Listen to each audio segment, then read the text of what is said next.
All creatures at birth are supplied with everything they need for successful survival. All creatures except one are supplied with a set of instincts that will do the job for them, and because of that, they don't need much of a brain. Take the magnificent bald eagle, for example. My wife and I saw dozens of them on a recent fishing trip in Alaska. To see one of them come swooping down and pluck a live and sizable fish from the water on a single pass is astonishing. More astonishing still is the eagle's eyesight. And because of its need to see small rodents moving in the grass from high altitudes or a fish just inches under the surface of the water, its incredible eyes take up just about all of the space in its head. For the eagle, its eyes are the most important thing, and everything else works in unison with them. Its brain is tiny and rudimentary. It doesn't think or plan or remember. It simply acts in accordance with stimuli. And it's the same with most other living creatures. Even the beautiful porpoise with a much larger brain and the chimpanzee are easily tamed and taught.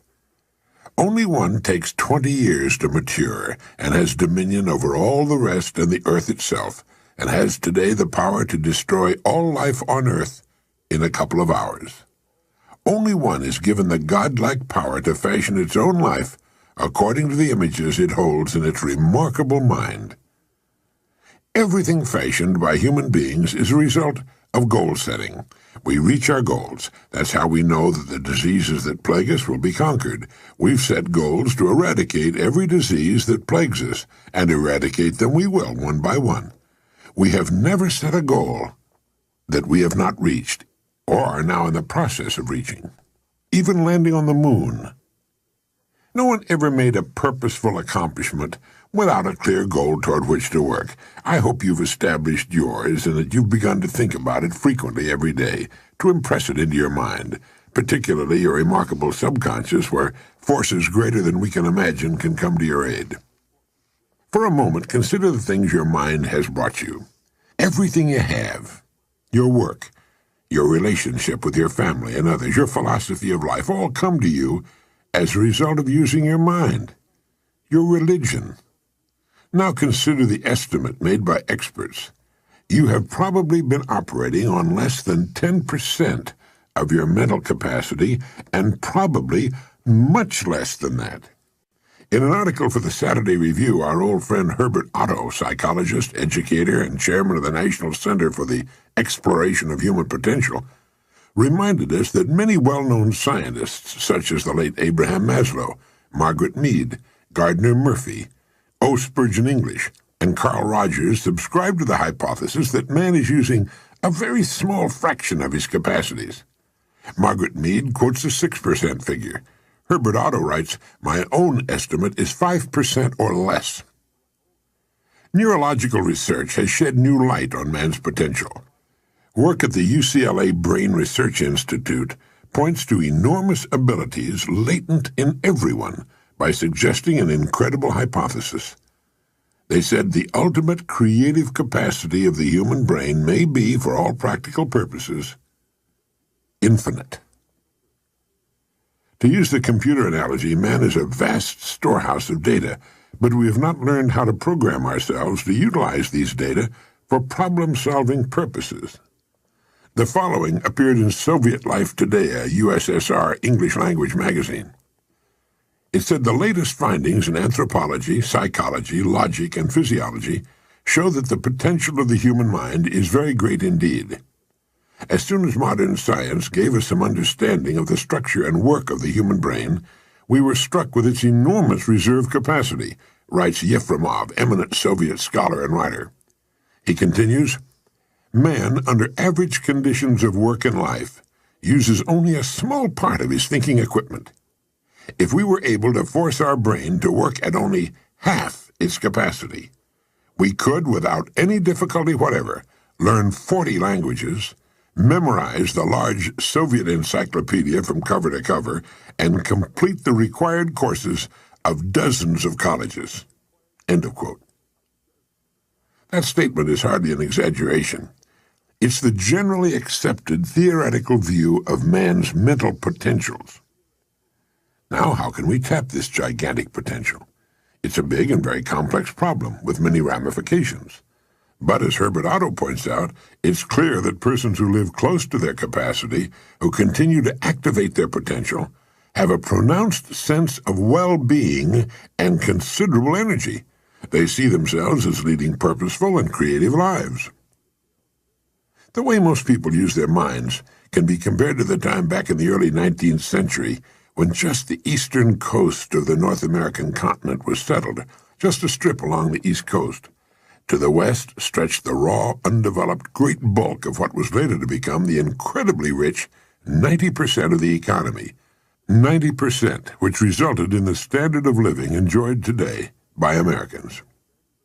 If everything you have is the result of using just 5% of your mind, consider for a moment what it will mean to you and your family if you can increase this percentage.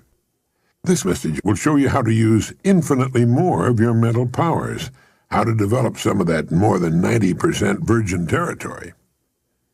None of us, as a rule, has the slightest notion of the real capabilities of his or her mind, but believe me when I say that your mind can be compared to an undiscovered gold mine, and it makes no difference whether you're 17 or 70. Look at it this way. Your goal is in the future. Your problem is to bridge the gap which exists between where you now are and the goal you intend to reach. This is the problem to solve. Robert Seashore, then chairman of the Department of Psychology at Northwestern University, pointed out that successful people are not people without problems. They're simply people who've learned to solve their problems. And there you have it. Living successfully, getting the things we want from life, is a matter of solving the problems which stand between where we now are and the point we wish to reach. No one is without problems. They're part of living. But let me show you how much time we waste in worrying about the wrong problems. Here's a reliable estimate of the things people worry about. Things that never happen, 40%. Things over and past that can never be changed by all the worry in the world, 30%. Needless worries about our health, 12%. Petty miscellaneous worries, 10%. Real, legitimate worries, 8%. In short, 92% of the average person's worries take up valuable time, cause painful stress, even mental anguish, and are absolutely unnecessary. And of the real, legitimate worries, there are two kinds.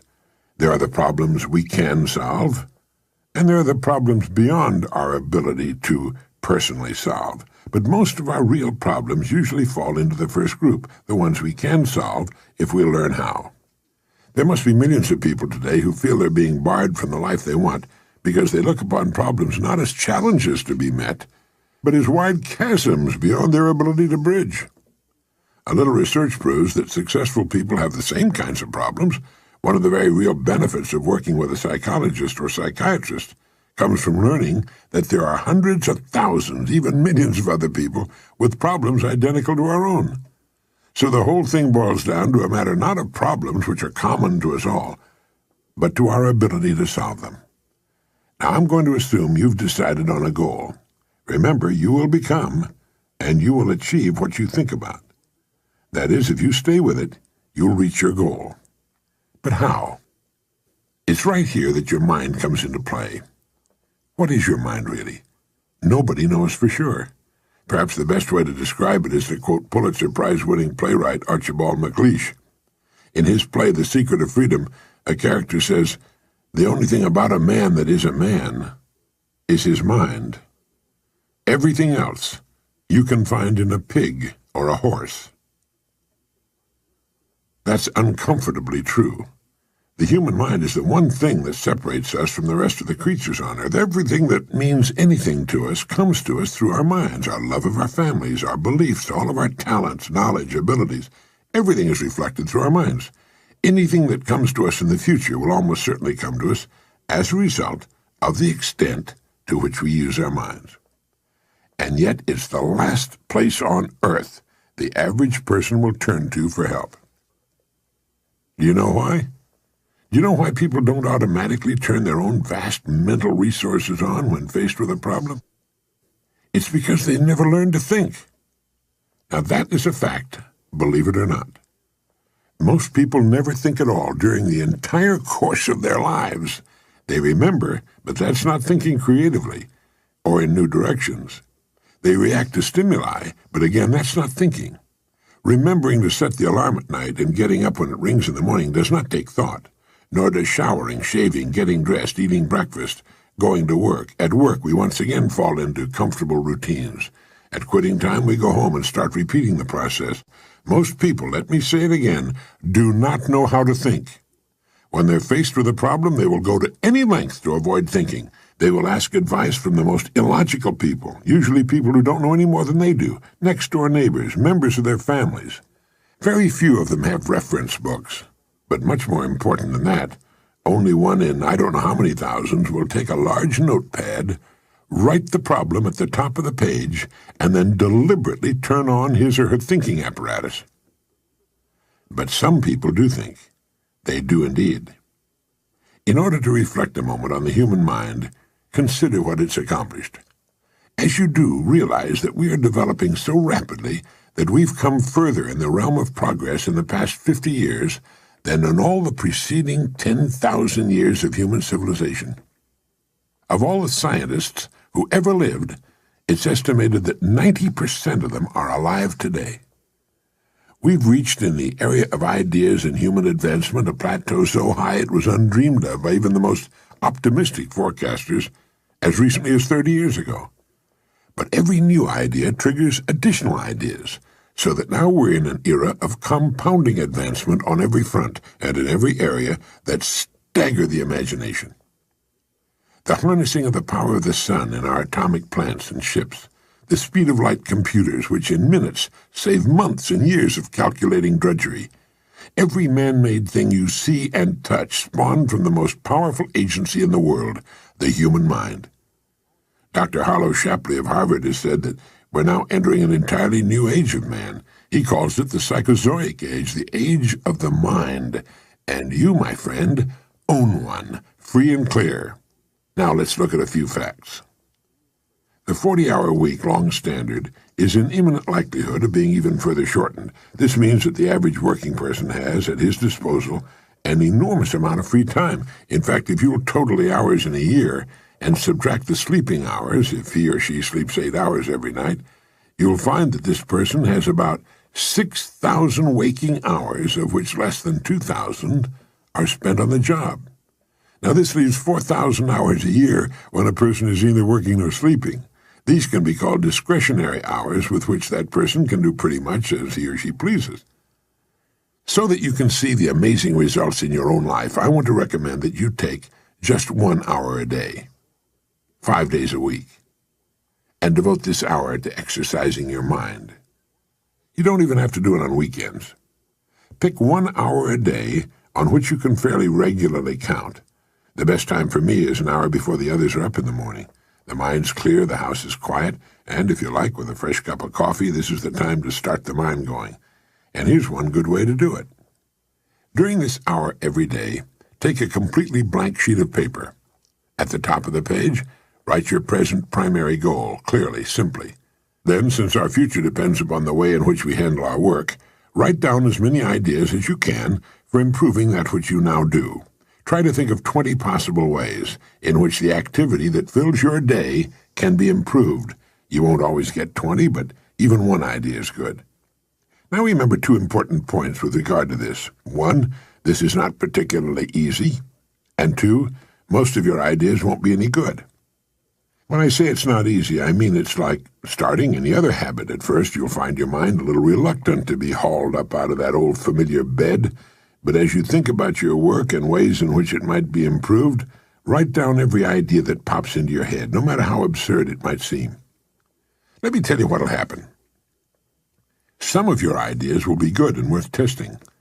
The most important thing, however, that this extra hour accomplishes is that it deeply embeds your goal into your subconscious mind, starts the whole vital machinery working the first thing every morning, and 20 ideas a day, if you can come up with that many, total 100 a week, even skipping weekends.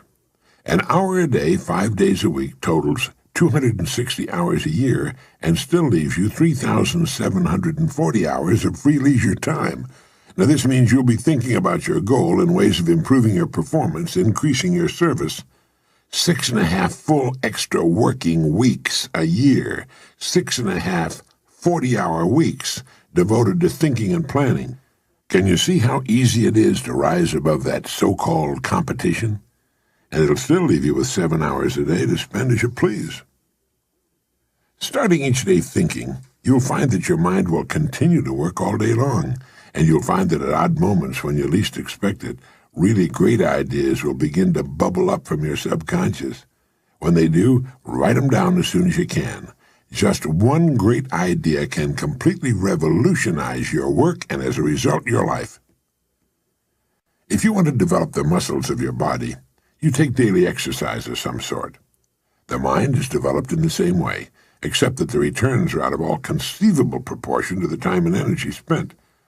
The mind of man can lift anything. His muscles, even the best developed, are puny alongside those of some of the dumbest animals on earth. If man had depended on his muscles for survival, he probably would have disappeared, as did the dinosaurs, which were, incidentally, the most physically powerful and most successful creatures that ever lived. Let me give you just some of the results people have reported to me as a consequence of following this 1 hour a day routine. An office equipment salesman sold more of his company's product in 1 month than he had formerly sold in an entire year during the 4 years he'd been with his company. A Sunday school teacher with 5 pupils set a goal of 30 pupils. Her last letter told me she now has a class of 25. She's almost reached her goal. I've used this system for years, and it's given me some of the most gratifying and rewarding experiences of my life. And it costs only 5 hours a week. 5 hours out of 168. Is it worth it? It's like spending 5 hours a week digging in a solid vein of pure gold, because your mind is all of that and much more. Each time you write your goal at the top of the sheet of paper, don't worry or become concerned about it. Think of it as only waiting to be reached, a problem only waiting to be solved. Face it with faith and bend all the great powers of your mind toward solving it. And believe me, solve it you will. You know, this puts each of us in the driver's seat. Now let's briefly recap. 1. This week, start spending 1 hour a day getting as many ideas as you can. Try for 20 a day on ways to improve what you're now doing. Don't become discouraged. Remember, the achievement of your goal very likely depends upon it, as does your whole future. Once you start exercising your mind in this way, I know you'll want to continue the practice. 2. If everything you now have is the result of using, say, 5 to 10% of your mental ability, you can imagine what life will be like if you can increase this figure to 20% or more.